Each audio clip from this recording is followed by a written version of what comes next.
Welcome back, everyone. Hi. My name is Danae Roumis. I am going to be giving a session on open data, de-identification, and data management.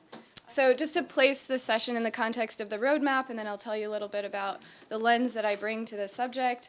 We're now up here where it says open materials, data, code, and access. So we've talked a little bit, or a lot yesterday, about the importance of opening up access to your data and your codes and being transparent about what you did to allow others to be able to replicate or reproduce your results.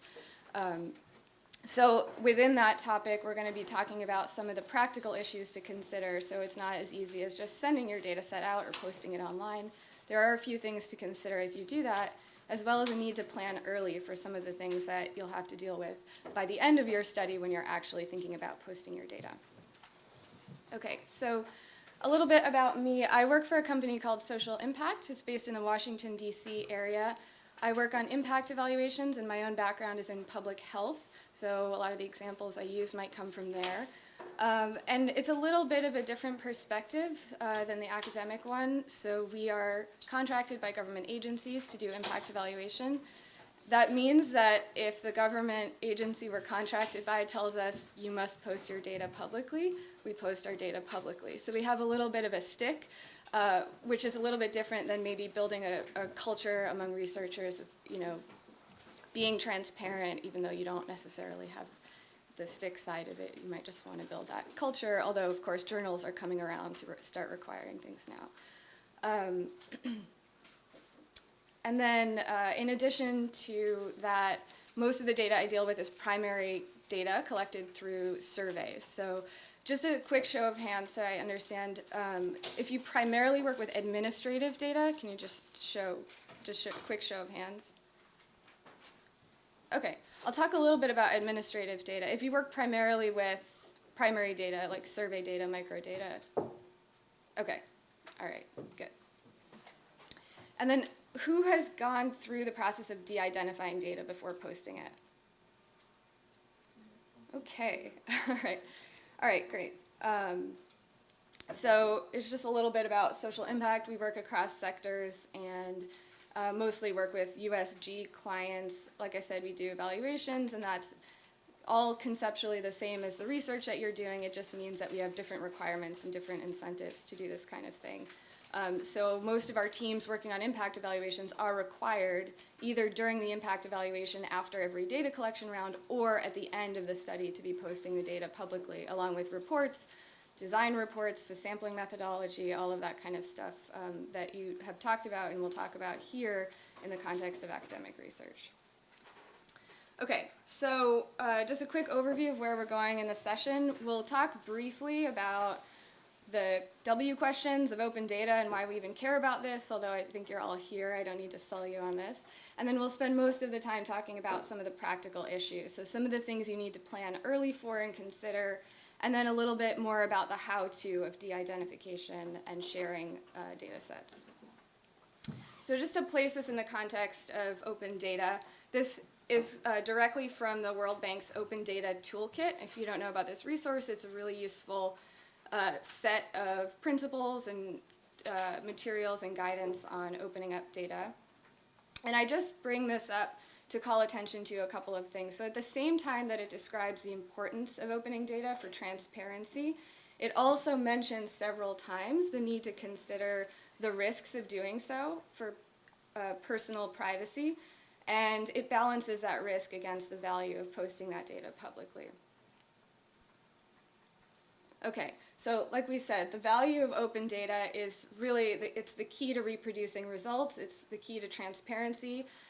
For the work that I do that's funded by government agencies, it's also accountability for them that the money was spent in this certain way or the results manifested in the specific way of the program. So the norms for researchers are changing. That's really the subject of this training, but increasingly posting data publicly, along with all the other materials in the study, is increasingly required by both funders and journals alike. So the sheer amount of money spent on international development sort of necessitates posting all of the research or evaluation data publicly to be accountable And the funders are really embracing the movement toward open data. They're busy tweeting about it. And journals are also moving in this direction. You have the guidelines, the transparency and openness and promotion guidelines, and then recently the American Economic Association also posted a job for a data editor. So they're committing resources to the idea that they'll be receiving these data sets from researchers that need to be curated and organized and available for others to use for replication or secondary analyses. Okay, so where do we post open data? Here's a selection of a few. This isn't exhaustive. But you have catalogs of data and journal archives. The Millennium Challenge Corporation Evaluation Catalog is something that I work with most closely. A lot of our impact evaluations are funded by Millennium Challenge Corporation, and that's where all of the study documentation, as well as the microdata and metadata, is published at the end of the study. So if you don't know about this evaluation catalog and you're interested in replicating or using data for secondary analyses, I would encourage you to check you out. Occasionally they have challenges for grad students to use their data sets, so it's something worth checking out if you're interested in that kind of thing. And like I mentioned, best practice is not just to post the data. Of course, it needs to be useful, so it has to come with all the rest of the materials that help you actually use that data. Who's received data set from a colleague or someone that just has a list of variables, you don't know what to do with it, you don't know how things were calculated, you don't know if it's the raw data or not. That's an extreme example, but the principle is the same when you're posting data publicly, especially in light of the replication talk that we heard yesterday. Okay, so benefits. Like I said, I think we're all sold, we're all here, we're all participating in this training. We know that this is important for transparency and accountability and for research purposes. What are the risks? So the main risk that we're going to be talking about today is the potential for exposing personal information about individuals or sensitive information about individuals. And that's what we're really balancing here. So while the journals and the funders are all busy tweeting about the benefits of open data and the importance of doing it, poor Hippocrates is still tweeting about beneficence and non-malfeasance. He's saying, please do no harm, protect these people. Every data point is a real person that deserves to be respected and treated properly. So if you don't know about the Belmont Report, this is something that outlines research ethics for human subjects research. The link is in the slide.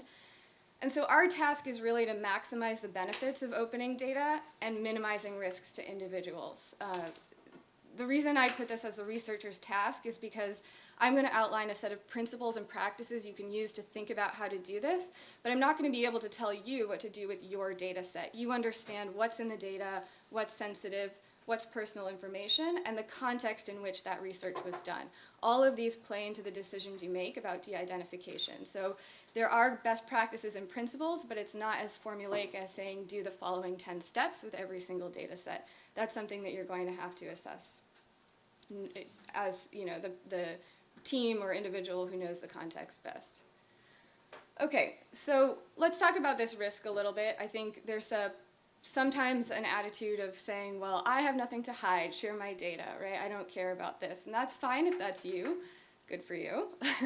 But it's not true of someone who's telling you about their experience with corruption or sexual assault or something like that you might collect in a study, right? There are legitimate reasons why we want to protect people's identity in the research that we're doing. So I'll just go through a couple of high-profile examples, and then we'll get into a little bit more of the practical issues. So has anyone heard of the Massachusetts Group Insurance Commission re-identification case? Okay, so the former governor of Massachusetts allowed a health data set to be released for research purposes with good intentions. And it was thought that the identifiers had been properly removed because they removed names and other very obvious direct identifiers. And a very enterprising graduate student, who was a graduate student at MIT at the time, said, okay, game on. She knew that there were certain data left in that released data set that could be matched to voter registration records. She also knew that as the governor of Massachusetts, that governor must have been in the voter registration records. So she purchased those records and easily linked him to that database. And I love the last line of this. It says, in a theatrical flourish, she sent his medical records to his office. And the work that she did, I think sometimes it gets criticism because they say, well, he was a high-profile person. She knew he was in the data set. It's not that this data set, you could have opened it up and said, oh, here are all the people. But that's kind of beside the point. She showed that a high percentage of the data set could be linked with voter registration records just through zip code, birth date, and sex. And that had a direct impact on the development of the HIPAA guidelines, which in the US are health protection guidelines for human subjects research. So it was a very important sort of detective work that she did, and it influenced a lot of the guidelines that are now in place for specifically health research, but applicable to all kinds of other human subjects research. Okay, a couple of other examples. There was also a case where AOL, again for research purposes with good intentions, released a database of search terms, so millions of search queries for thousands of users. And the New York Times was able to re-identify individuals because the search terms themselves were not scrubbed of anything. So they contained all kinds of direct identifiers, even though they took the IP address out, and the kind of any information about the person that was searching, that was taken out, but the search terms themselves still contained information that allowed them to track certain people. And this poor individual was identified, and she searched all kinds of fun things like numb fingers, 60 single men, and dog that urinates on everything. And they found this individual because she had Googled or rather AOL'd for other things in her area, in her neighborhood, and she wasn't too happy that they identified her. Just the idea that what you're searching for can identify you can be a little disconcerting, because while these are relatively innocuous, you can imagine if you're searching for things like, seeking asylum status or documentation and immigration things, or really sensitive things that you're searching for, and so it doesn't instill a sense of security if this is possible. There was recently this year a data breach of US voter registration records. Almost all of voter records were exposed to a firm working for the Republican National Convention. I'm not going to say too much about this. I think it's obvious why voter records, why people would not necessarily want their voting history to be released. And then there was a few years ago a data breach of the British Pregnancy Advisory Service. Details of thousands of users were exposed to a hacker. These were people that were seeking advice on pregnancy and reproductive health, but the BPAS is an abortion provider, so the hacker was a right-wing organization that was potentially looking for information on people seeking abortion. So again, not necessarily something that you want to be out there. So these are not necessarily relevant to the exact work that we're doing, but I hope that they illustrate the point that even sort of innocuous seeming information can sometimes serve to identify or be considered sensitive depending on the context. So let's bring it closer to the work that we do. Recently there was an article in The Guardian in their Secret Aid Workers series where an individual was talking about concerns that they had about the way personal data is treated in their organization. And this author enumerated one of the risks that they were concerned about, saying, look, if people that get cash transfers are seen as sort of political enemies, they could be targeted, or whole areas could be targeted or intimidated as perceived political enemies. So if this information got out, whether or not that is true, it could serve to harm individuals or whole groups of people not even involved in your program. Okay, so, scared? Okay, so moving now into some more practical issues. So I think we all understand the importance of open data. Now we've got a sense of the risks. So how do we actually do this when it comes to our data sets? There are a few things to consider from the very beginning. So thinking about publishing data, right, you might think about the end of your study, but I'm trying to bring it back to the beginning and say that there are many things to plan for at the beginning. You've got to start thinking about this at the very beginning for various reasons. One of them is about ownership. So there we go. So who owns the data? Are you the one who has the right to post the data? Are you taking data from an administrative government source, or are you using data that you obtain through a data use agreement or data sharing agreement? So think about whether or not you even have the ability to post the data. And then if you do, what did you promise respondents? Did you promise them full confidentiality? Did you tell them you were going to post the data? Did you tell them you were going to post de-identified data? All of this really matters. So if you get to the end of your study and you've promised full confidentiality to respondents, it's going to be a lot harder to justify posting that data. And in fact, you shouldn't if you promise them full confidentiality. And then can it be de-identified? So we'll talk through a couple of examples, but sometimes the data that you have may lose all its analytical value if you try to de-identify it. And so there are some options there, like restricted access to data sets where people have to, justify the reasons they need access to this before they can obtain it. Okay, so we talked about ownership. Are you the one that has the right to post the data? If you don't own the data, when you request it from the source, maybe ask about future data sharing. Ask for permission at that point to share it later when you're done with your analysis.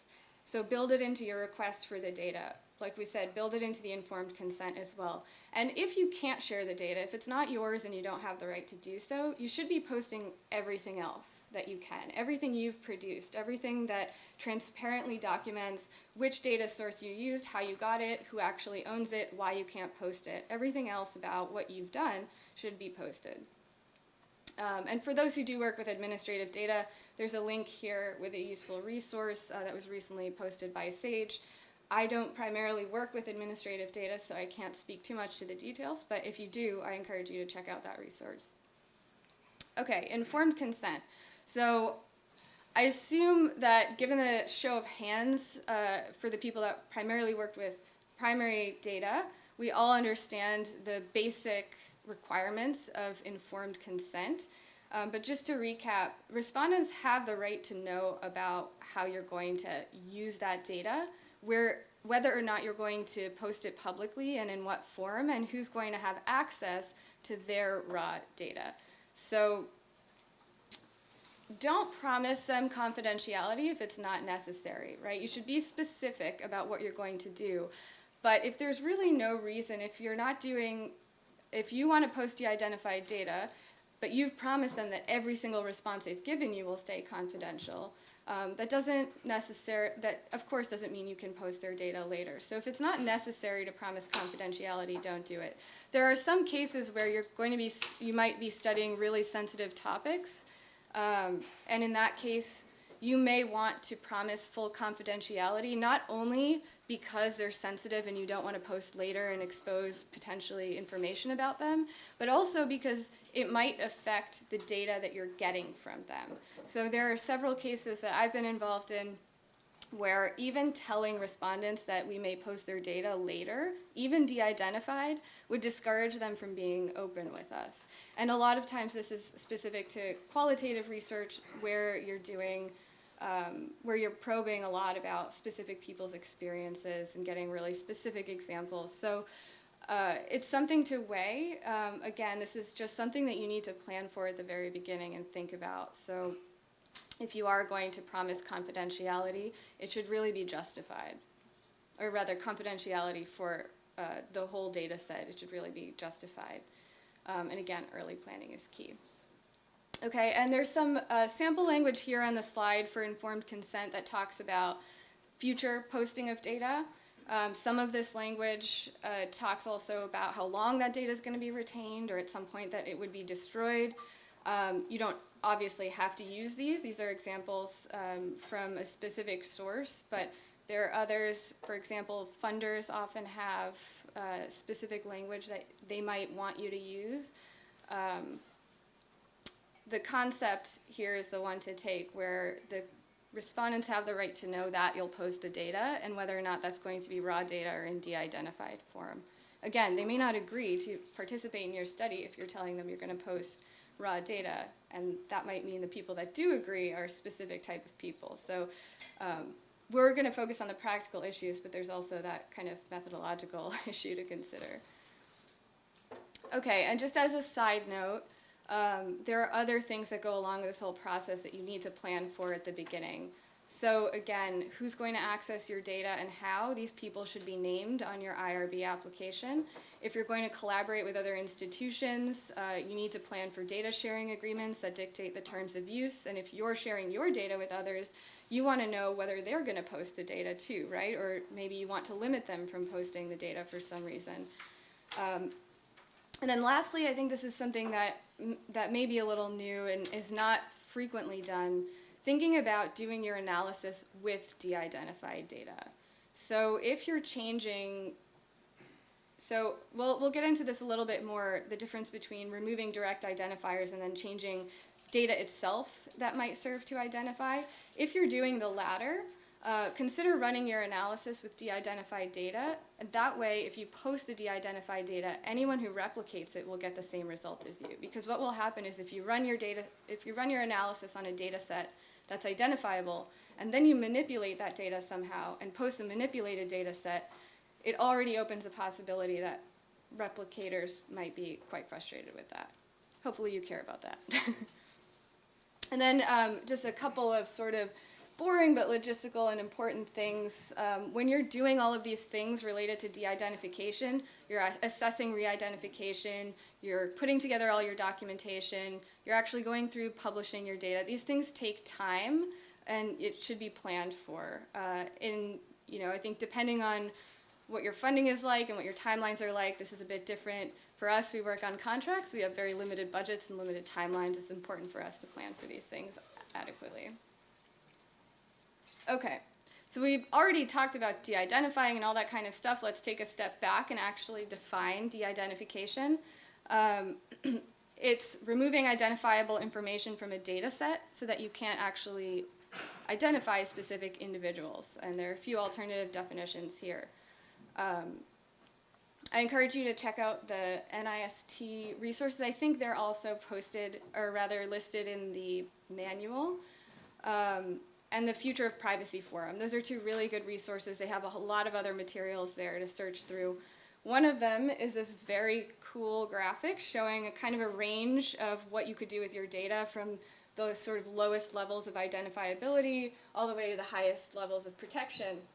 And what I wanted to focus on here specifically is the distinction between de-identified data and anonymous data. The terms are often interchanged, and I'm not going to focus too much on not being very dogmatic about the terms. I'm going to refer to de-identified data because this is the definition that I'm using, but they make a distinction here between de-identified data that has a link retained versus anonymous data where the link is destroyed. Okay, so when I talk about de-identified data, I'm talking about a data set where the link is retained and maintained by authorized people, authorized through the IRB application. Or approval. Okay. So again, what did you promise to respondents? And if you promised them that their identities would not be discovered or that only researchers would have access to PII, personally identifiable information, you really do need to care about de-identification and put some thought into it before publishing your data. Okay, we talked a little bit about risks too. What kind of risks could people potentially face? There are a whole range. There are financial risks, legal risks, medical risks, even reputational risks if you're doing surveys with businesses or firms. There are a whole set of risks you might need to consider that are really context specific. So like I said, I can't tell you how risk averse to be with your data set, but you need to consider the potential for risks to individuals or even groups, and I'll talk a little bit about that. And we'll review some of the approaches specifically for quantitative survey data, and I will talk a little bit about qualitative and geospatial data as well.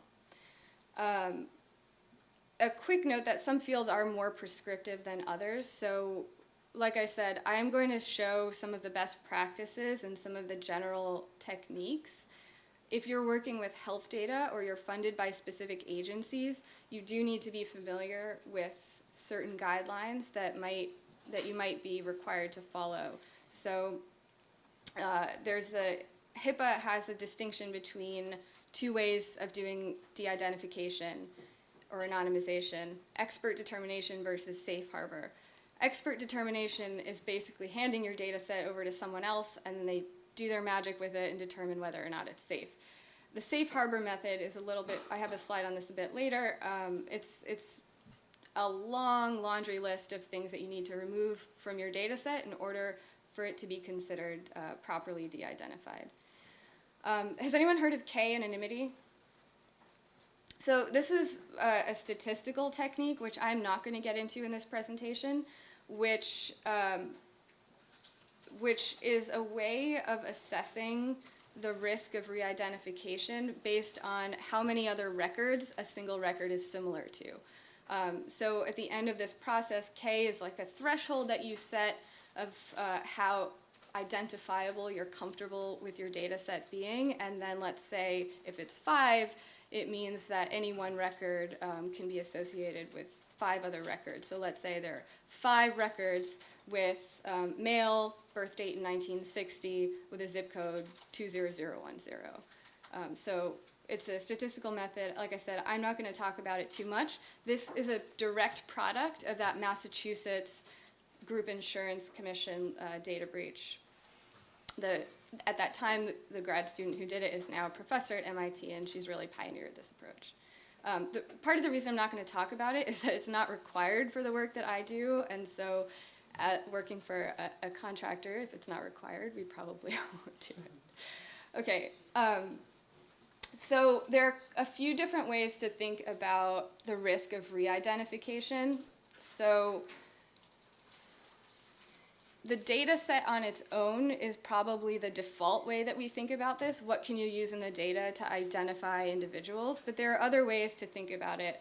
You can also link that data with other data sets, like some of the examples that we saw. So are there voter registration records or other public data sets that you can use to identify people?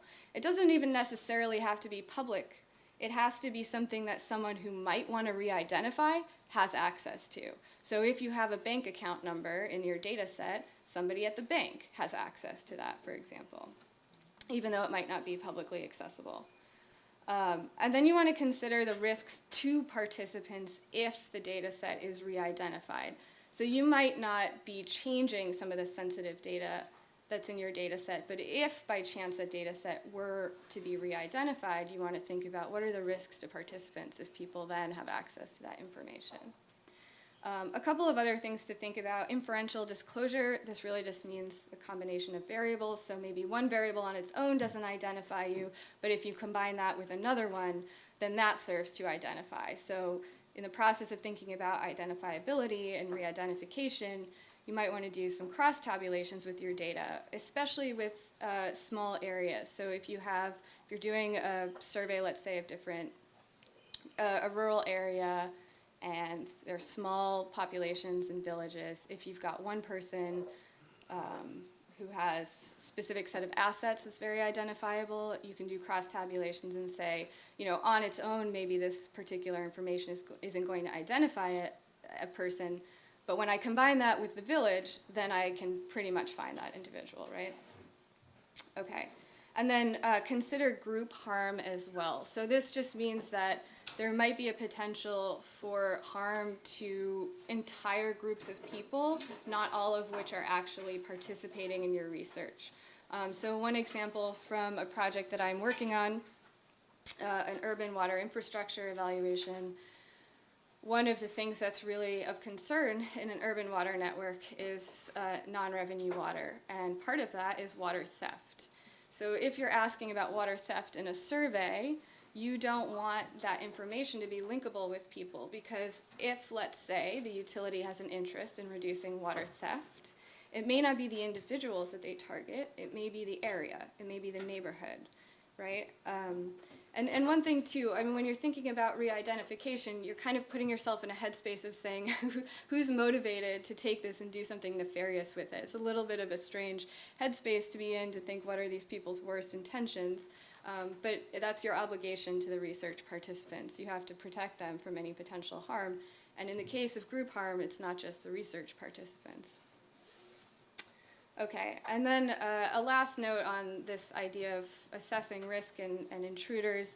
You're considering their motivations, like I said, and you're also considering the information they currently have access to and the means to re-identify. We'll talk a little bit about this later. This is really just to communicate the need not to be overly risk-averse. You don't want to be so risk-averse that you change your data in a way that's not analytically useful to anyone. You know, just the hypothetical possibility that this one person or one type of person in the future might want to try and re-identify someone, it has to be sort of a plausible case for why they would and what means they have to do it. Okay, so this is generally how we think about de-identification. So did you collect personally identifiable information? And if you did, what's the risk that respondents can be re-identified? What are the risks to respondents if that data is re-identified? Okay, and like we said, who could potentially want access to this data and what might they want to do with it? And we'll talk about some examples of that a little bit later.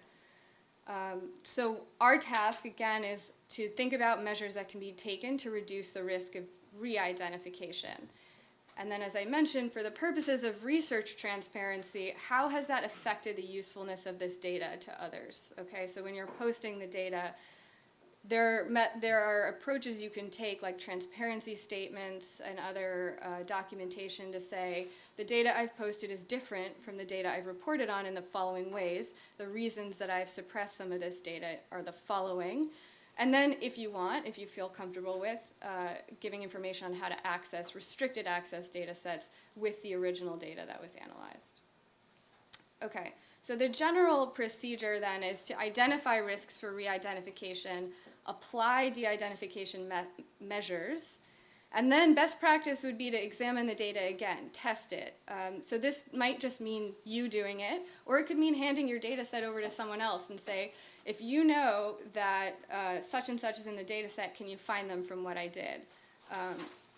Or the other way around, saying, here's a data set, can you figure out who any of these people are, basically. It's not always something that's done, and it's sometimes done by the funder. So what happens in our work is we go through this process of assessing the risk. We fill out this whole worksheet about what we've assessed the risk to be and then the measures we've taken as a result. And that actually gets handed over to a data review board that we then meet with, and they ask questions. Have you considered this, that, and the other thing? Or why did you do this? I think that's overly risk averse. And then there's a process of iteration to figure out that balance between analytical usefulness of the data set that's eventually posted and risk protection for respondents. And then the last step, of course, is to publish your data with adequate documentation to describe exactly what you've done and why. Okay, so we've talked about this balance of reducing the risk of disclosure and also reducing information loss. So there are different ways, in different terms, different agencies will talk about de-identification. That's one of the sort of general issues about this area. Depending on the agency, depending on the field or the discipline, people use different terms to talk about the same things. These terms come from the NIST guidelines. So I like to think about it this way. There's sort of three general approaches you can take with data: suppression, generalization, and perturbation. As the quote at the bottom says, there is no particular method that's like the gold standard. This can be unsatisfying, but it also is the flexibility that's sometimes needed to decide in your context what is the right thing to do with your data. Okay, so the focus of de-identification should first and foremost be on direct identifiers. And generally, you're going to suppress these. In some cases, you could generalize them. So direct identifiers include things like names and phone numbers, addresses, GPS coordinates, things that can be used on their own to go locate someone and go find somebody. So generally, direct identifiers are thought of as enough on their own to go re-identify someone, whereas indirect identifiers may be used in combination with other variables or other data sets to identify people. And the most common thing to do with indirect identifiers is to generalize. Okay, so suppress just means remove from the data set. Drop or remove, whatever you're comfortable with. And generalize means to somehow make it less specific. So in the case of Addresses, for example, you might remove the number, the house number, the street, and then leave the neighborhood or some other higher level area. Same with some of the indirect identifiers. You may retain higher level area names, or if you have account numbers, one form of generalization is, for example, to star a bunch of numbers and keep, let's say, the last 2 digits of an account number that aren't going to serve to identify people. The same that happens, right, when you put your credit card in somewhere and the whole thing stars but leaves the last 4 numbers. Okay, and then sensitive data is, like I said, highly context specific. I think it's best practice not to think of sensitive data as the first thing you want to touch here, even though it could serve to identify people. So you want to think about sensitive data only after you've done something to treat your direct and indirect identifiers. So the order really matters here. If you've removed direct identifiers and you've properly treated indirect identifiers, then you ask, okay, given that I've removed those things, now is any of the sensitive data I have in my data set still enough to re-identify anyone? Or, having removed those identifiers or manipulated in some way, am I comfortable sharing this knowing that there is not a risk for re-identification of individuals or group harm? Okay, and if you decide that you still need to do something with that sensitive data in order to protect respondents, then it's really up to you to decide whether to suppress that or generalize it. And I don't talk much about perturbation here. I'll talk a little bit with geospatial data. But some examples of sensitive data might include things about income or political views, right? Trauma, abuse, participation in different political activities. It really, really depends on the context. I sound like a broken record, I know. Okay, and a couple of tips, kind of basic tips, but learned the hard way. You're going to save yourself a lot of work at the end if you identify what your identifiers are from the very beginning. So consider really kind of simple tricks, like naming your variables in a way that allows you to just pull them up at the end and say, oh, here are all my direct identifiers, here are all the things I think are indirect identifiers. It'll just save you some time. And then there are a couple of stata commands. I know a lot of you use R. I primarily use stata, so take it or leave it. There are a couple of commands that are useful to look for things if you know what you're looking for within strings or variable names or variable labels. Okay, I mentioned earlier the HIPAA safe harbor method. So earlier in that chart, I had a few examples of what direct and indirect identifiers were. Earlier, I also said if you're doing research on with specific agencies, funded by specific agencies, you might be required to follow their guidance. This is the laundry list I mentioned of all the kinds of information that the HIPAA guidelines say should probably be removed in order for the data set to be considered de-identified. Yes? Sorry, the previous slide, the state, okay, so look for it. I was just curious, say you have social security numbers and you wanted to, if you've ever done this in state, or just curious if there's an easy way to do it. So to randomly, like the kind of four-weighted randomize to anonymize social security numbers would be to like add a random number to them, but if you wouldn't want to add the same number to all of them, that's easier to back out.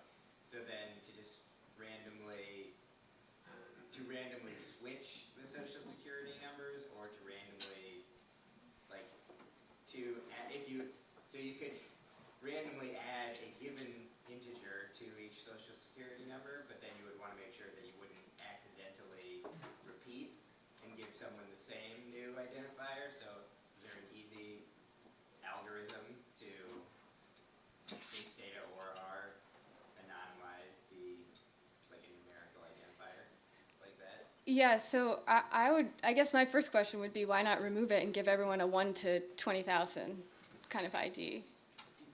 Yeah.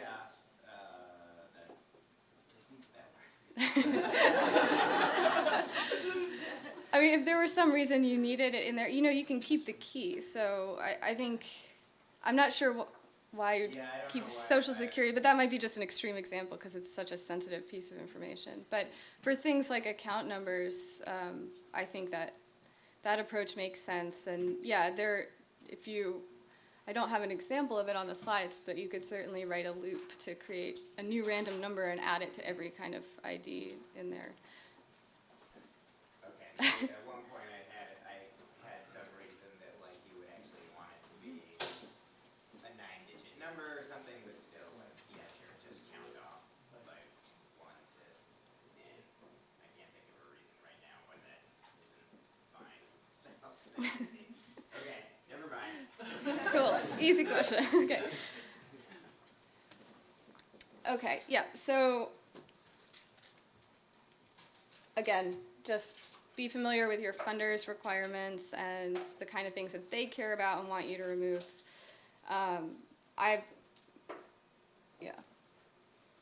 There might be a couple things in here that you wouldn't think of automatically as identifiable.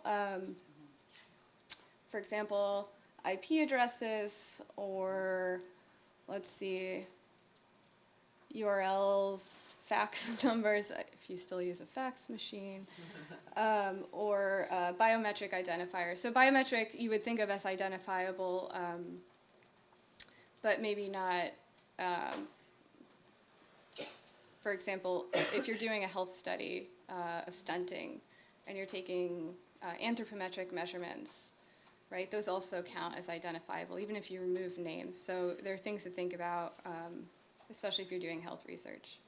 Okay, so again, the goal and the balance here is to sufficiently protect respondents, but also maintain the integrity of data. And I mentioned this a little bit earlier, the order in which you do this does actually matter. You want to limit the amount of manipulation you're doing to the data. Right? It's not going to serve the purpose of transparency if you're doing a lot of manipulation and then you have to explain that, or you have to do analysis on a data set that's not really like similar to the one that you collected. So the order really matters. You want to first remove the direct identifiers and then think about what you can remove that will allow you not to do much else with the data. So in a lot of cases, this actually comes down to location. So if you remove or obscure the lowest levels of location, often you can get to a point where the population of then each area that you've retained is big enough that the risk of re-identifying a single person with that attribute in that area is low enough that you're comfortable with that. So if you have a cluster and then let's say 3 additional administrative units and then you get to a district, if you remove the first couple and you're comfortable with that, and you say, well, there are approximately 10,000 people in each of the administrative areas where the names have been retained, and I don't think that you can identify somebody with the following characteristics just purely in that area, then that might be enough to justify.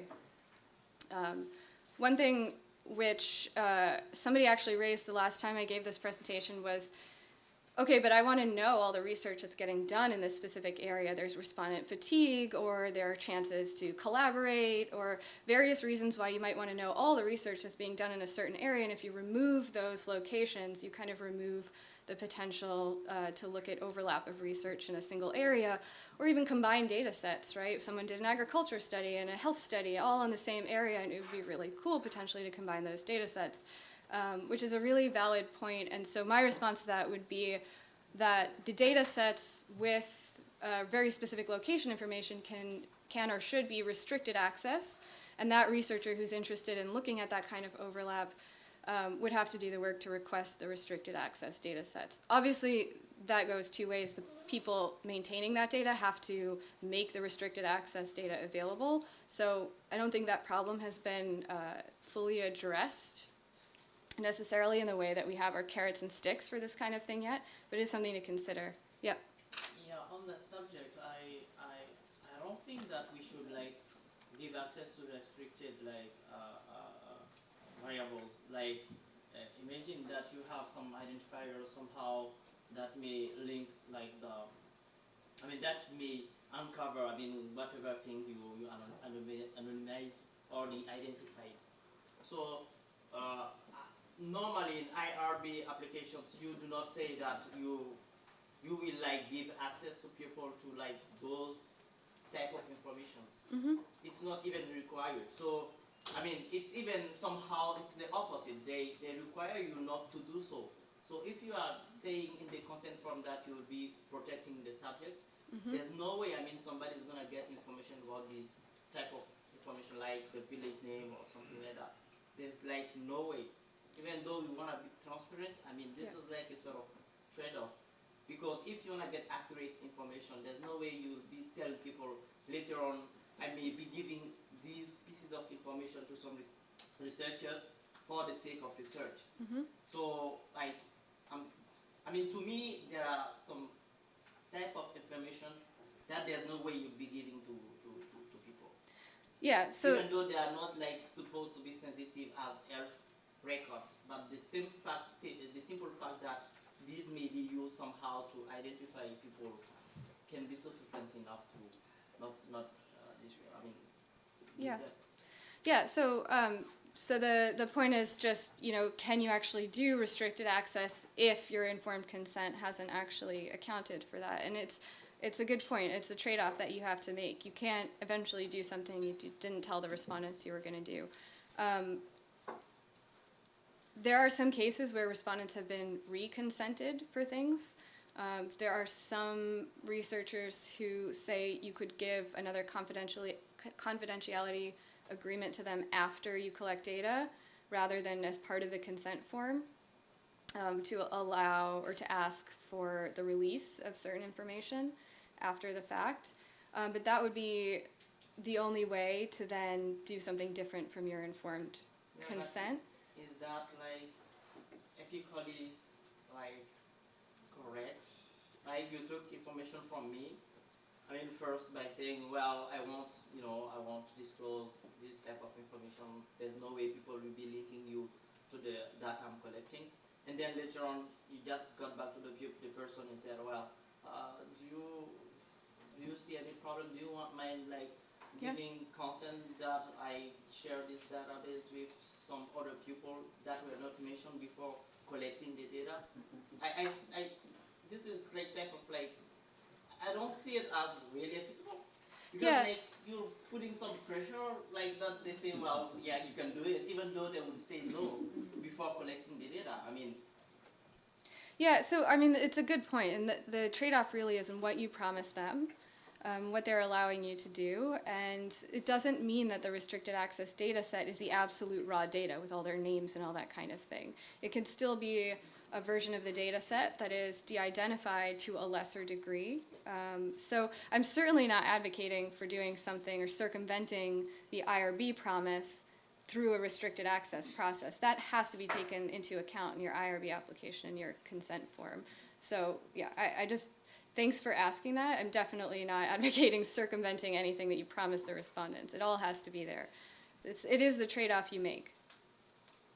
Yeah. So if the subgroup agrees to have their data released, does it make sense to only show like certain people and not the whole sample? So the main way that you're communicating what you'll do with the data is through the consent form, and if they don't agree, they don't participate in that case. But if you go back and ask them?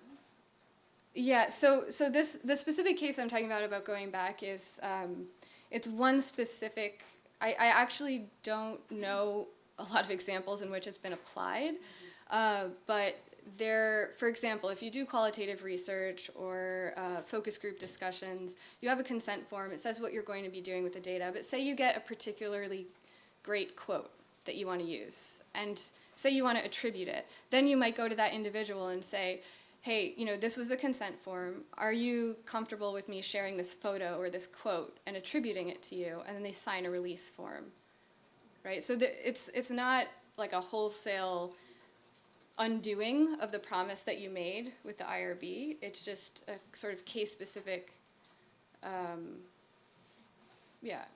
specific case where you might want to ask for permission again. And that can be part of your IRB application as well. I see you're skeptical. It's a, I will say this isn't widespread. The most there are studies that we are doing, like even sometimes IRB do not want to give approval for those studies. I mean, some ways out were like to seek for local IRBs. So like, it's like sometimes there are some universities IRB who may say, well, we will consider any decision that will be taken by the local IRB. So they base like their decision on what is being done locally, because they said they do not have enough information to decide on those subjects. And there are so many subjects like that that I'm even asking myself if it's possible. I mean, for sort of an IRB committee to like accept these how do you say amendment, like after collecting data, and then you send an amendment saying that you wanna somehow change the consent form. It's like changing this consent form, and this is like something, as you said, if people do not consent, there's even no way to include them. Right. So just to clarify, though, if the consent form says we won't share any data that can identify you without your permission, and then you ask them their permission later, right? It's not a yes or no thing. It's not black and white. The consent form can say we will not share anything without your permission. They have then the right to decide for themselves what gets shared after that. So it's not every consent form that says that. And I see your face, and I want to say I'm not disagreeing with you. You have to adhere to the IRB form, right? You have to adhere to the promises you made with respondents. I'm definitely not advocating circumventing any of those requirements. But it's not a we will or won't share it, right? It's we will share it in the following ways with the following people with your permission. Can I just follow up on that? I mean, if I was a participant in the study as well, I'm giving my time, maybe I would like you to come back and make more of my research, or your research, so maybe there's an ethical reason why, and I completely agree with you, but if I'm to pretend, where you might want your data to be out there more, because it would be of more benefit, and your participation would actually have more of an impact, maybe. No, okay. Maybe just to give maybe, I think he's bringing. Sorry, there's a hand, yeah. You see, there are exceptional cases where even such information can be shared. But then it depends on who is applying for the data, how he explains what is going to use the data for. Let me give you a classic instance. Ghana's Ascar Service, when they collect the data, they have districts. But then to de-identification, they remove the district. But someone wants to conduct a study on district where there was MIDA intervention and MIDA where there was no intervention. The person could only he was using the Ghana Revenue Standard Survey data. So in order to be able to know the MIDA intervention areas, you have to make a request for the district. But the agreement is that, look, you are not going to mention the district's name, maybe district A, district B, district C. But in the analysis, even the paper is published. In the analysis, what you need, you just need the district to be able to identify the MIDA areas. So in this case, you realize that Ghana's Ascar Service share the district, give the district's name to you, right? But in your analysis, you are only using it as more or less like just to be able to identify areas where there was intervention. But you are not using it directly to identify any individual. So it depends on the extent and what exactly you want to use that data. Yeah, I mean, I agree with this. What I'm saying is just that in the process of IRB, you have to explain all of these things. I mean, you have even to explain the way you will be disclosing data. You have to explain who is going to who's going to get the data. And all those identifiers that we're talking about, be them direct or indirect, you explain it in the proposal itself.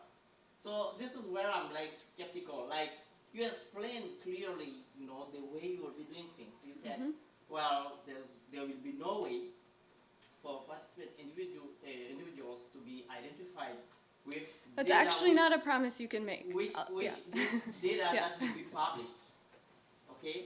And then you end up like giving this to some researchers. They are not in the personnel that was the stuff that you presented as people who will get this type of data. That's what I'm like sort of talking about. And so far, maybe I don't have that much experience, but so far all the applications I've seen, the protocols, research protocols that we how to say this, we submitted to an IRB were supposed to have that much detail. But the studies are really diverse, from health to agriculture, even governance. There were like things that were even somehow supposed to be known per se. But given that we were going through an IRB, we had to explain these things with all the details that they were requested. So like it's like also a question that I'm asking, because so far I have even not got any sort of case where it was possible to do so. But if there are cases for that, then fine. Yeah, I'll actually talk a little bit more about restricted access, so maybe we can table that for a little bit. But your concern is valid, I hear it. And yeah, you don't have a disagreement from me. Okay. So order matters, like I said, we talked about this. Removing small areas can sometimes be enough to allow you not to have to do much manipulation with the rest of your data. For indirect identifiers and sensitive data, you should consider the stability over time and the observability of the attribute. It might be sensitive, but if it's not readily observable, maybe you don't have to remove it if you've done enough with the direct and indirect identifiers to remove it. Or if it might be sensitive but is likely to change very quickly over time, maybe a few months later, a couple of years later, that may no longer be the case for that individual. For example, one potential example is we did a study of the effectiveness of rape crisis centers in South Africa, and reporting whether or not you've reported a rape may be a sensitive thing. But that in and of itself is not directly observable. You can't look at somebody and say, that person, I see them, they've reported a rape, right? It's not directly observable. So if you remove the direct identifiers and the indirect identifiers in a way that you feel comfortable with, that in and of itself might be okay to keep, even though it's quite sensitive, because it doesn't serve to identify in a way that's observable if you just look at somebody, versus if there's one person that owns a car in the whole village, and you can go to that village and say, there's the car, there's the person, right? Okay. And then, of course, you're keeping the link for re-identification if you're one of the authorized parties listed on the IRB. This, again, kind of goes back to the issue of ownership. If you're doing government-funded research, there are actually clauses, one that says the government owns your data, another one that says the researchers own the data. And then in some cases, depending on the agreement with the host country that the foreign agency is donating to, the country owns the data and the agency is just the custodian. So it's important to understand this when it comes to who's actually maintaining that link and how long that link gets retained for. Okay. We talked a little bit about this already. Indirect and sensitive data, here are some options. So depending on the type of data that it is, you have different options. You can recode or top code or winsorize data. So one of the most common examples here is income. Income might be considered sensitive, and so you might want to recode it or top code it. Let's say anyone above a certain amount just gets coded down into a certain kind of censored value. Winsorizing, from both ends, you just kind of pick a percentile, and then data on either side of that is recoded. It's different than just trimming, where those observations would just be completely turned to missing. Continuous data, you can group them or round them. So grouping, income into bins, or rounding to the nearest 10,000, that might be enough to make you feel comfortable with reporting it. And of course, you can coarsen categories if they're really, really specific and only like one or two people are in each category. You can group the categories or coarsen them and collapse. And for string variables, text variables, you can redact certain information, you put pseudonyms in there. One thing that one of our evaluations learned by experience is that be careful of your other specify fields. There might be identifying information in there, like I get water from, you know, so-and-so every day, or I go to this mosque and I don't pay for the water that I get from the standpipe there. Those kinds of things are in your other specify fields and can show where that person lives or that they're taking water illegally. Okay, and then again, you want to consider the effect on analysis and reproducibility. You should not do this if, you know, just to protect for the sake of protection, if it's being overly risk averse. It really should be commensurate with the kind of risk you expect for these participants. And again, if you've taken care of direct and indirect identifiers in a way you're comfortable with, it will hopefully limit the amount of data manipulation you need to do for anything else. At least in the experience that I've had, often this data review board that I mentioned will come back and say, why did you top code that? I think, you know, given that you've removed the areas, it's okay. And so there might actually be, you know, on the part of the researchers, you know, who wants to live with the idea that you could potentially bring harm to somebody? So there might be that kind of instinct to go overboard a little bit and reduce the usefulness of some of the data. So it's something to think about and check yourself as well. Again, it's context specific. Okay, recoding outliers. I think I mentioned a little bit with income. I just wanted to mention that this is a little bit controversial. Some people are very against recoding outliers as long as they're legitimate outliers and not just kind of a measurement issue. And other people feel pretty strongly that if they're part of a sensitive variable, they should be recoded. I think that the main point is, again, you're trying to retain the integrity of the data. All of the things we said before about the order matters, I think, carry over here. And then there is no set percentile where you say above this should be recoded. Depending on the variable and the context, 99, 95, whatever else could be appropriate. It really depends on what the data is and how observable it is and what you've done with the rest of your identifiers. Okay, any questions on that? Moving on to qualitative and geospatial for a little bit of a detour. Who here works with qualitative data? Okay. Anyone geospatial? Yes. Cool, this is for you, Garrett. Okay, so I'll talk a little bit about both of them. I won't spend too much time here, but the main point is that the principles are exactly the same. The techniques are just a little bit different. So with qualitative, again, you might just want to redact or create pseudonyms for things that would identify people or disclose sensitive information. So as you're going through the process of actually analyzing your data, again, this is a forward planning thing, plan early. You might get all the way through your analysis and then realize, oh, these transcripts are actually really analytically useful for others, and I'd love to release them in a de-identified format. Now I have to go back and find all the identifiers again. So think about it as you're actually coding and analyzing. Flag them so you can go back later easily.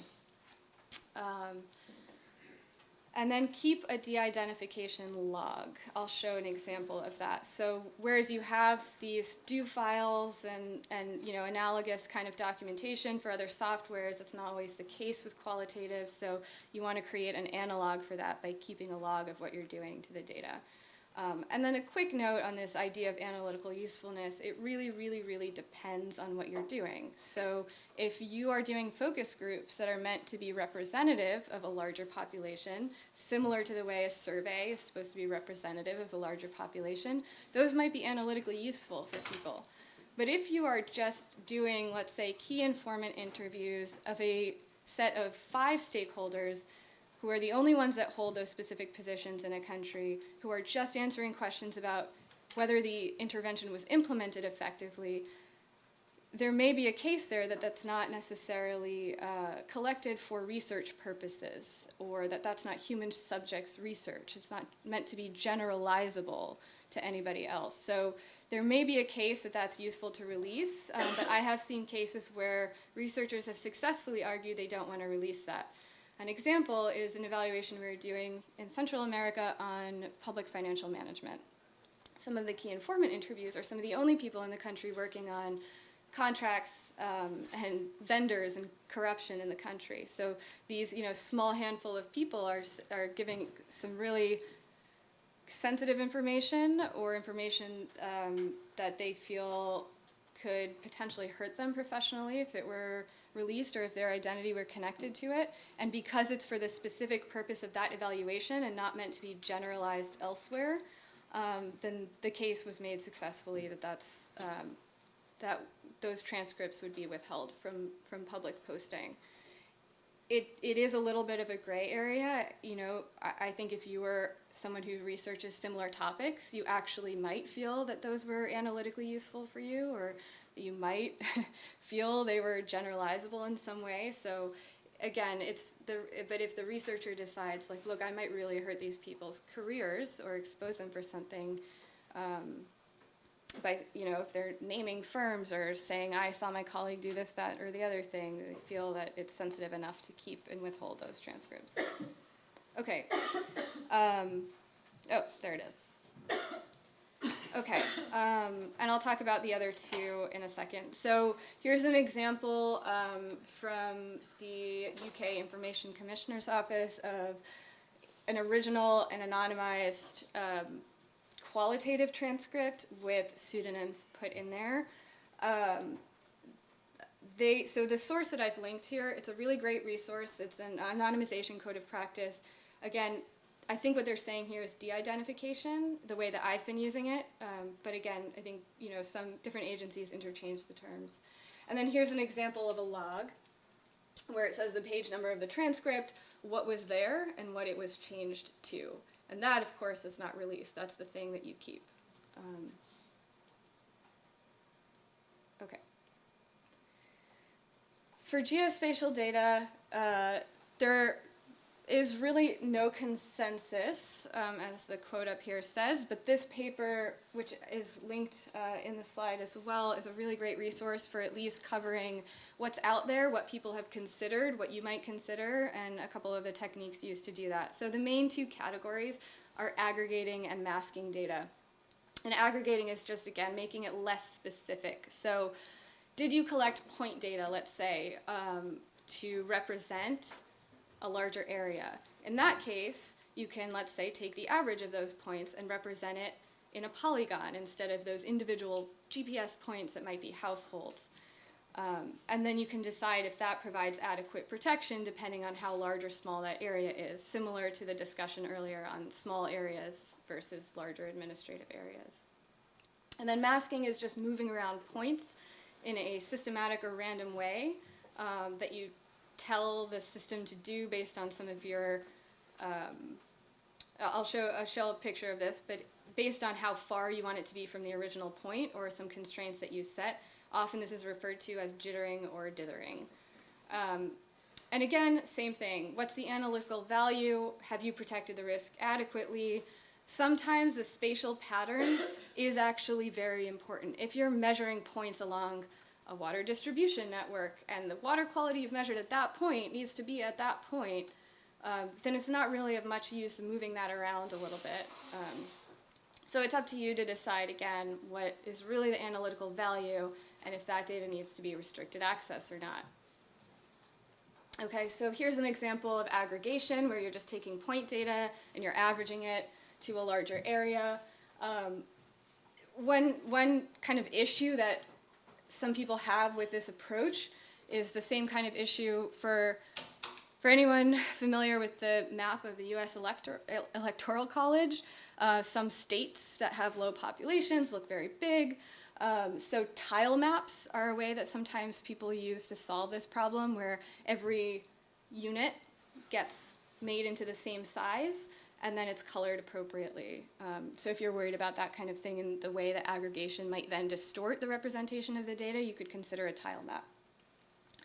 Heat map, you're not working within administrative boundaries, but it's the same idea. You're just sort of aggregating and spreading the data over a larger area. not going to get too much into this. This example is of a crime map, so you might not want to show exactly where these things happened, but the general prevalence of the crimes in different areas. Okay, and this is masking, so I'm not going to get into the details here, but the red points are the original points, and all of these different ways are different ways of specifying how and where to move a new kind of de-identified point. So it can be within a radius, it can be within a donut, you can give probabilities to different distances from that original point, and if you have natural boundaries, like a river or the end of a country, you don't want to put that point in the ocean, and so you can limit it based on natural boundaries. So there are lots of options, and again, no real consensus, and that unsatisfying lack of formula here. You really have to do what's best for your data.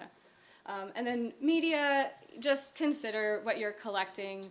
It's not just the obvious kind of photos of faces, but it could be background things in the photos that show exactly where that thing happened, or something we've done in our studies is take pictures of doors when we're tracking a panel over a period of 5 or 7 years. That door is their house. It shows exactly where they live. That's not something you necessarily want to post publicly. And then I think voices is something that is increasingly starting to be on the radar of the IRBs that I deal with, because as electronic data collection becomes more widespread, audio audits become a really helpful way to do quality control. But those audio clips contain respondent voices, which is identifiable information.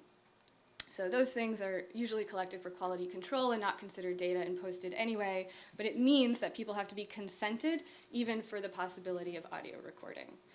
So again, this isn't really necessarily directly related to posting the data, but it's another thing that you have to plan for early. And then if you're really collecting, if you're recording focus group discussions or things like that, the whole interview might be on audio recording. So usually your IRB application says, right, we're going to record this, the consent form, they agree to it, and then you destroy it after a certain amount of time. Or you can bleep things out. Does anyone actually do research here with audio? Yeah? So what have you guys done? Well, they'd be qualitative interviews, and we don't release the transcript, Yeah. we don't release the audio. It would be too identifiable because they're related to illness groups, and then once you narrow down the region, the diagnosis they have, often the time since they were diagnosed roughly, no, we don't release any of it. Yeah. But I wouldn't say I wouldn't, but I don't know how I could at the moment.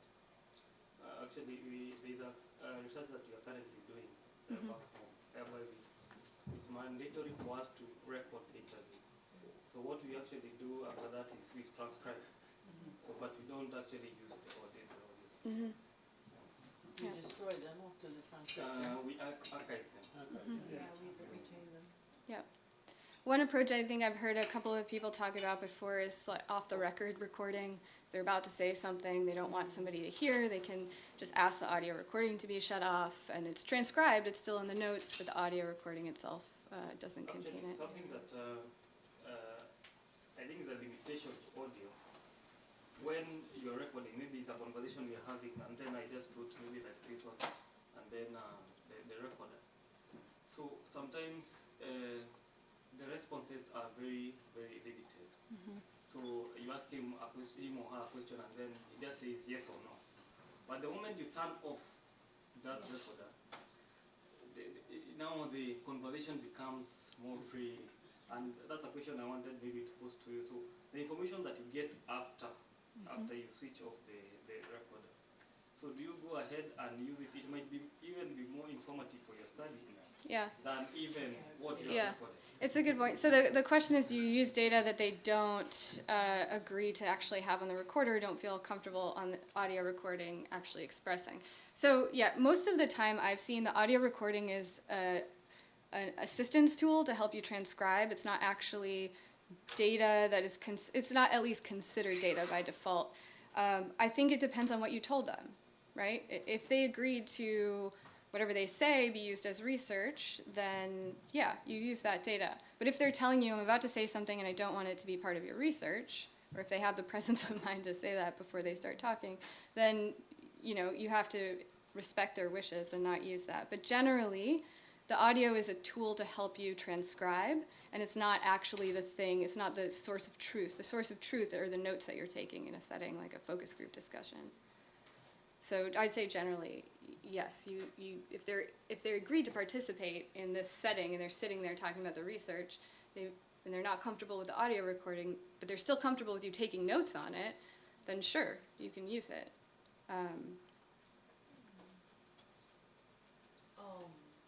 I guess thinking about de-identification, it seems to me that qualitative data is harder to de-identify. There's no quick formula that you can do it. You can't run the data in Stata, and then there's no quick command that allows you. In addition to the problems already mentioned, on audio files, if they know the researcher, they may address them by name or vice versa. Something like that could happen too. So I'm just wondering, there could be several instances where it's safer or lesser risk not to share qualitative data publicly. Does that seem the case to you? Because that's what I'm taking away in some ways. We've done both.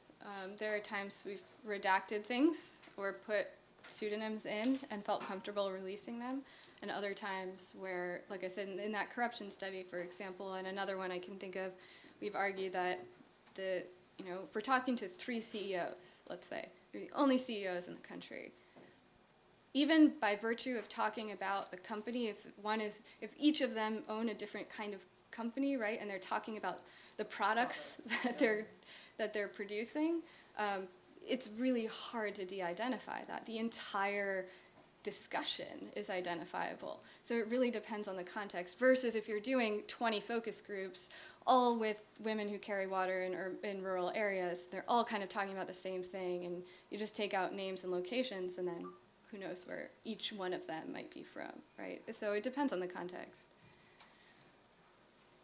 Okay. I'm going to speed through a couple of these because we've actually talked about it along the way. Assessing re-identification risk. This actually is the first step before you actually take any measures on your data. So you really want to understand who's motivated potentially to use this data and what means they have to do it. Once again, there's no sort of explicit consensus on what's an acceptable degree of risk. It's really context specific.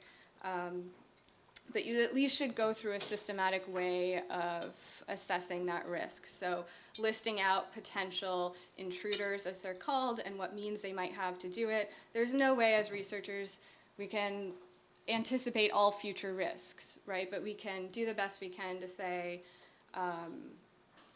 given the information we have now and the means and the other types of data sets that exist now, what kind of re-identification risk might we expect in this data? And that's an important point, right? You're not promising people that never, ever, ever can they ever be re-identified. It's really hard to promise that. We can't necessarily promise that. We're going to try, right? And some of the consent language actually says to the greatest extent of the law or things like that. But there is really no way to say you will never, ever, ever be re-identified from this data. Okay. I talked about how the Massachusetts case, the data breach I talked about, actually led to the development of the HIPAA rules.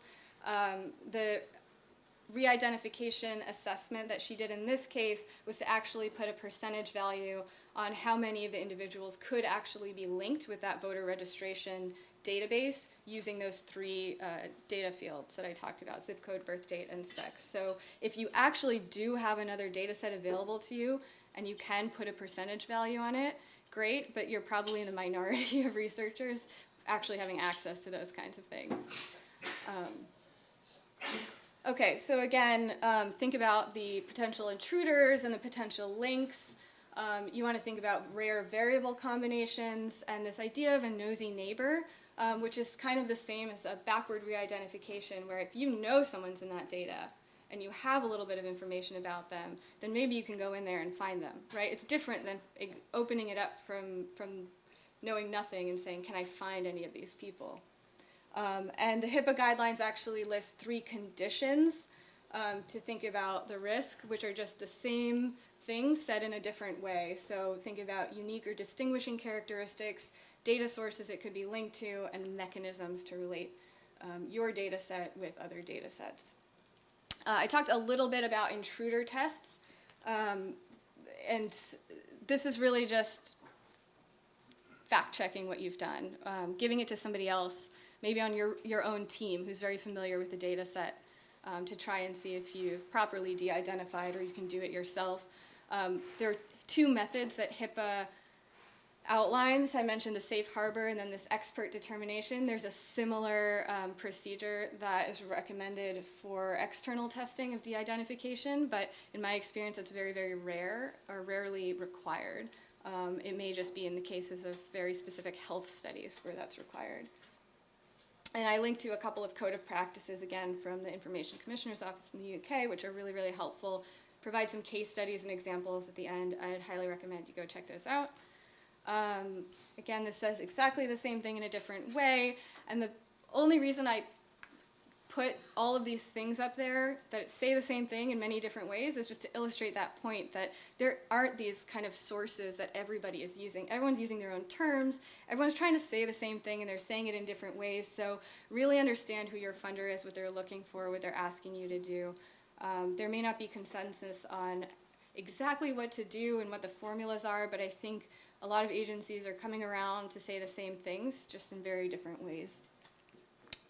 Okay, so again, recap of these steps. You identify the risks, you do what you need to do to address them, you check yourself, you do your tests and see if you can potentially re-identify people on your own, and then of course you publish with all the right documentation, and after yesterday afternoon's presentation I thought maybe there should be a next step, which is be kind to replicators if they want to use your data. You know, you're posting this data, tell them what they need to know to try and replicate, and then, yeah, be receptive. Okay, and then there's a couple of quick notes to wrap up. If you do want to share identifiable data, restricted access is one choice that you have. I'll show a couple of safeguards on the next slide. But there are also different ways, like data use agreements and MOUs. There are cold rooms and data centers that you can set up. Those are in really extreme cases, not usually just for a single study you would set something up like that. But data use agreements and MOUs are pretty common for researchers to actually access data from other sources. In one of our studies, we have a data use agreement with the UNHCR. We're doing a water evaluation in Jordan. The influx of refugees has really affected that study. And in order to interview those refugees, we want to know where they are. That's a really, really sensitive thing, and they have that data. So we have a data use agreement that says we can access that data and do that research, and then that link is destroyed. It's only maintained by UNHCR. So there's a whole set of things that we need to do to comply with their data use agreement. I can't speak to their, their requirements and what those individuals have been promised by the UNHCR, but that's our agreement with them. Okay, and then restricted access. It's appropriate when you think there's a significant risk of re-identification by releasing something. Again, just to go back to the point earlier, this is not to go against what you said in your IRB. I think you have to have a reasonable argument to do this, and a reasonable argument that it's for statistical purposes, right? This is not just releasing it. This is just for specific use. You can have somebody come and use it and not take it anywhere. You can do a whole other set of things if you're really concerned about the use of this data. Background checks and penalties I've seen less commonly because it's just not something we usually have the resources to enforce. And it really, you also have to think about what is the plan for the future. Are you going to post your data on a website with info@info.com that breaks and nobody can get it afterwards, so actually nobody can actually request that data? For us, we post the data on the donor's website. The donor then handles requests for restricted access. We no longer handle that. If they want the data, they go to the donor directly, the manager of that database. Okay, so it's actually it's a real logistical challenge to figure out how you're going to set up restricted access in the future. Okay, and then hopefully this will give an example that might assuage some of the concerns there. So there's a Tanzania energy project that was evaluated for MCC. The treatment variable itself, that whether or not they participated, was actually the identifiable variable because it was a public lottery. And so the team that did this, I wasn't involved in the study, the team that did this worked with MCC and reached the solution that the treatment variable is actually not included in the public use data set, but it was part of a restricted access data set. And you know, all of the areas that participated in this public lottery, they clearly agreed to participate. It was public, they were there. So in this case, it's not necessarily an individual risk concern, but they decided that the lottery treatment variable was something they needed to restrict from the public use data set, even though it was done publicly in country. Okay, and then posting de-identified data. There are a whole host of things you need to post, not just your data set, of course, in order to make it useful for others. There are things like transparency statements or disclosure forms where it just lists what did you do, why are you withholding things, why are you withholding them, and then importantly, if someone tries to replicate, will they get the same thing? Did you do your analysis using de-identified data? Why or why not? And then of course your codes, that would be well commented, and other required documentation depending on the funder, and again, how to request restricted access. I know we're at time, so I'll just speed through here. This is just another way to say the same thing I've been saying this whole time, which is even though you post data at the end of the study, there's a really, it's really important to plan early for this because there's so many things that you need to take account of, the informed consent, the data ownership concerns, and then if you want the de-identification to be as painless as possible, you should help yourself from the very beginning and do things like those little things with the variables or the qualitative data that reduce time on the back end. There's really no set time after the study is done. It really depends on what the requirements are, how long it takes you to analyze, when you're submitting to a journal, or what the funder requires. There are some ongoing debates. I won't go through these, but there are differing opinions depending on the journal and the researcher. And there are some other issues like the lack of enforcement around what happens if you do post public data, or rather identifiable data, and some other questions about FOIA. Should the government have PII because it might be FOIA-able? Someone can request that data, or if you post under an open government license, can you then control what others do with it? Can they post it later on as well? So this is the balance that we're trying to reach. We're trying to balance the analytical usefulness of the data and adequately protect respondents. Plan early for all of these things that you have to do. And I think that it's important not to get, like I said, overly risk averse or overly intimidated. We're really just trying to reach a good balance. And we don't want to overdo it, but I do think we can do a little better than we're doing now. I know it's right up against lunchtime. Everyone's probably starving. I'll be around if you have questions. If you want to ask anything quick now, I'm happy to answer it. Otherwise, find me anytime later today.